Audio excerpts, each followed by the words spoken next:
Hello, and welcome to the National Spectrum Consortium Spotlight Series.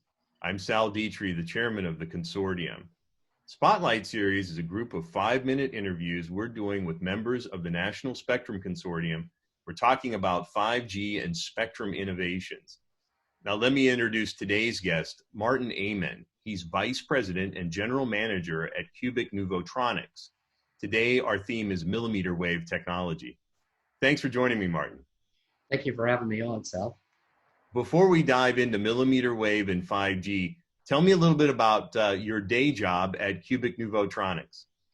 Okay. I joined Cubic almost about a little over a year ago, following their procurement of a company called Nuvotronics. Nuvotronics has a DARPA-developed additive manufacturing process that really is unique and offers the capability to do size, weight, and power advancements almost 10 to 100 times, especially for RF components, especially in the millimeter wave arena, you might say.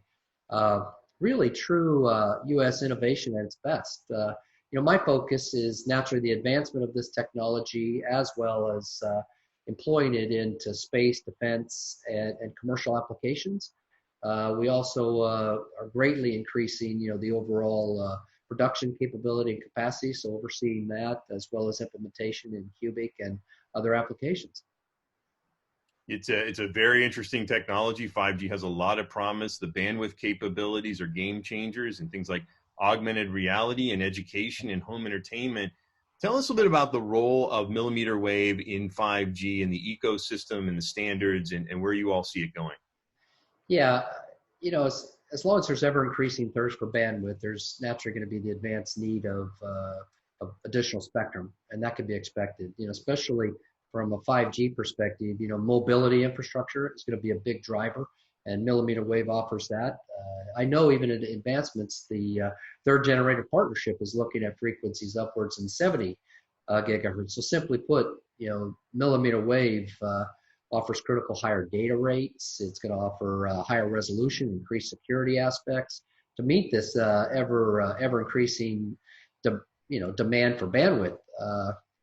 I know we're actually worked a lot in backhaul systems that are utilizing the future of millimeter wave. And matter of fact, one of our offers from the RPPs recently was to pull in European technology and apply the U.S.-based innovative technology to reduce the size and offer a transceiver that actually evolves both those aspects built in the United States. And so that's kind of a good example of the usage of that. Yeah, and a great example of how the consortium can bring in and pull in commercial companies and players from around the world to bring these technologies to bear and to help U.S. innovation.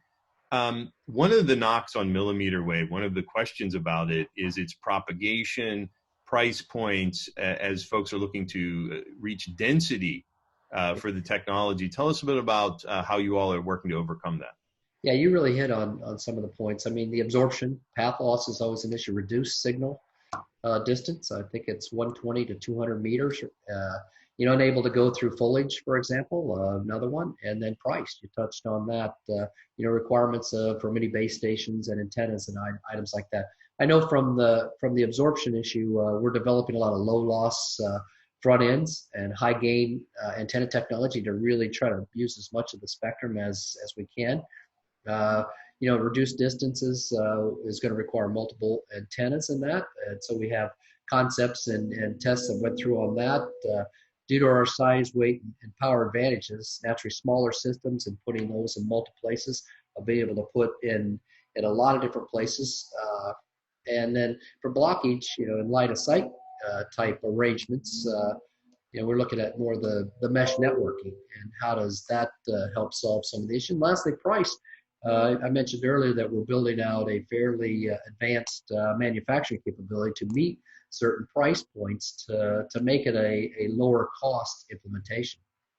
Yeah, you're bringing up an excellent case of where technology that's developed at DARPA within the DoD construct can help leapfrog the commercial industry and the great partnership that can exist going both ways with technology in this country. Tell us a bit about, as we look to the future, 6 gigahertz in millimeter wave and, beyond, and where this technology can go. Yeah, it really is exciting. I think when you look for 6G, you start getting upwards 110 gigahertz and higher than that. Our technology and that really starts to align to that, even be more of value. When I see the driver for a lot of that is, I know we talked earlier about holograms and various aspects of that. Those are big bandwidth drivers, but the vehicle to everything, for example, autonomous to everything, all those kind of aspects are really big drivers for the advancement of 5G into 6G. We're going to need to get that. So it's kind of a natural progression. I also do see, with the advent of, more advanced satellite constellations such as SpaceX and Telsat and some of those evolutions actually are going to be also a driver for 6G as that comes forward. And it's going to be almost wireless to everything. And when you start to change technologies, anytime 8 to 10 years, continues to try to update and build fiber is probably not as economical as it needs to be. So you'll see the evolution of that into more and more wireless. So we've got time for one last question. We talked a lot about the promise of the technology, its future. How do you see this rolling out in the consumer market differently than the military? Are there some synergies, some things we can learn together along the way?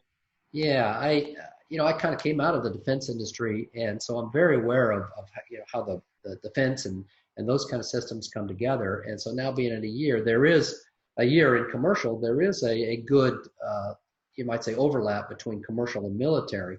But there is still some very distinct differences too. And naturally, the deployed aspects of a military operation and, size, weight, and power is very critical. The military looks at spectrum as almost like a manageable weapon, you might say. And so, spectrum flexibility, I know some of the examples of NSC's exploration of, the ability to go from band to band. And I know we're looking, at a SATCOM capabilities that does tri-band. So a lot of bands in one device and be able to, again, manage that spectrum. But I really think a key point is, I touched on it earlier, is having that U.S. Manufacturing to control the overall baseline and what we're producing. Yeah, thank you. It's exciting to see what companies like yourselves are doing in collaboration with others through things like the consortium model to help really build the ecosystem around this and look at all the challenges and opportunities.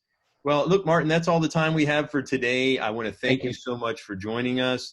Thanks everyone for watching. If you have questions for Martin or myself, feel free to reach out through the National Spectrum Consortium and we'll try and get back to you. Thanks everyone. Thanks again for watching. Bye-bye. Thank you.